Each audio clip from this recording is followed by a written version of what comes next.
ما شاء الله لا قوة إلا بالله. يعني ربنا يبارك فيه. أي أحمد عبدون، يعني أنا حابة كده أعرف الأول الكلام الجميل ده يا لؤي انت بتحفظه ازاي؟ وبعدين وانت بتغنيه انت فاهم معناه وحاسس بايه وانت بتغنيه؟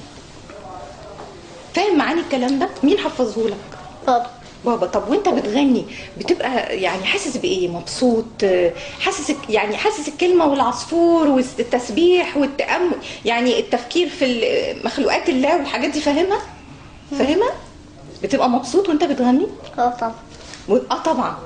طيب انت اصلا ليه بتحب تغني؟ ليه اتعلمت الغنى؟ علشان بابا كان بيغني فبقيت احب اغني.